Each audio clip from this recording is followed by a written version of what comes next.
Hello guys, welcome back to our YouTube channel. അപ്പോൾ നമ്മുടെ ബ്രാഞ്ചിൻ്റെ അകത്തെ വിശേഷങ്ങളൊന്നും ഞാൻ ഇതുവരെ ഇട്ടിട്ടില്ല അല്ലേ. അപ്പോൾ നമ്മളിന്ന് ഏപ്രിൽ 1 ഒരു ഔട്ടിങ്ങിന് പോവുകയാണ് കേട്ടോ.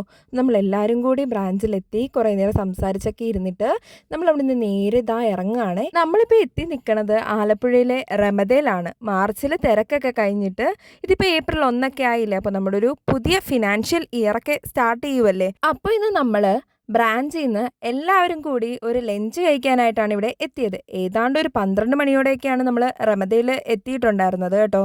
നമുക്കൊരു ഡേ വെൽ സ്പെൻഡ് ചെയ്യാനായിട്ട് പറ്റിയൊരു സ്പോട്ട് തന്നെയാണിത്.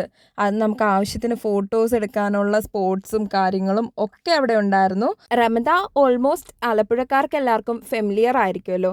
നമ്മുടെ നെഹ്റു ട്രോഫി ബോട്ട് റേസിൻ്റെ ഫിനിഷിംഗ് പോയിൻറ്റിൻ്റെ ഫ്രണ്ടിലായിട്ടാണ് കേട്ടോ റമദ ഉള്ളത്.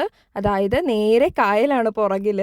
അങ്ങനെ നമ്മൾ അവിടേക്ക് എത്തി കുറേ നേരം ഒന്നിച്ചിരുന്ന് സംസാരിച്ചു, ഒരുപാട് ഫോട്ടോസൊക്കെ എടുത്തിട്ട് നമ്മൾ നേരെ ലഞ്ച് കഴിക്കാനായിട്ടാണ് കേട്ടോ വന്നത്. നമ്മൾ ബുഫയാണ് ഓർഡർ ചെയ്തിരുന്നത്. അപ്പോൾ വെജിറ്റേറിയൻ ആയിട്ടുള്ളവർക്ക് വെജ് ഫുഡും നോൺ വെജ് ആയിട്ടുള്ളവർക്ക് നോൺ വെജും നമുക്ക് ഇഷ്ടമുള്ളത് നോക്കി സെലക്ട് ചെയ്യാമായിരുന്നു. ഞാൻ ആദ്യം ട്രൈ ചെയ്തത് ഫ്രൈഡ് റൈസാണ് കേട്ടോ. ഫ്രൈഡ് റൈസും ചിക്കനും ബീഫ് ഫ്രൈയും പപ്പടവും അച്ചാറും ഒക്കെ ഉണ്ടായിരുന്നു.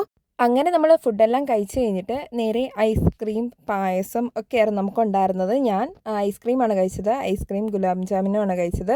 അങ്ങനെ നമ്മൾ ഫുഡെല്ലാം കഴിച്ചിട്ട് ഇറങ്ങിയപ്പോഴാണ് ഈ ഒരു വെള്ളം എൻ്റെ ശ്രദ്ധയിൽപ്പെട്ടത്. പക്ഷെ നമ്മൾ കയറി വന്നപ്പോഴേ ഈ വെള്ളം ഉണ്ടായിരുന്നു ഗൈസ്. പക്ഷേ ഞാൻ ശ്രദ്ധിച്ചില്ല. അപ്പോൾ അത് ഭയങ്കര ബ്യൂട്ടിഫുള്ളായിട്ട് തോന്നി. പക്ഷേ അതിലൊന്നും ടച്ച് ചെയ്യരുതെന്നൊക്കെ അവിടെ ബോർഡ് വെച്ചിട്ടുണ്ടായിരുന്നു. പക്ഷേ എൻ്റെ അത് പങ്കായം ഒക്കെ ഉണ്ടായിരുന്നു. നല്ല ഭംഗിയുണ്ടായിരുന്നു. നല്ലൊരു ചുണ്ടൻ വെള്ളം. അങ്ങനെ നമ്മൾ ഫുഡെല്ലാം കഴിച്ചതിൻ്റെ ക്ഷീണത്തിൽ കുറച്ച് നേരം അവിടെ ഫ്രണ്ടിൽ വന്ന് ഇരുന്നിട്ടൊക്കെയാണ് പിന്നെ ഇറങ്ങിയത്. അവിടെ നിന്ന് കുറേ ഫോട്ടോസും കാര്യങ്ങളും എല്ലാം എടുത്തു. അപ്പോൾ ഇത്രേ ഉള്ളൂ കേട്ടോ. Tata bye bye, see U.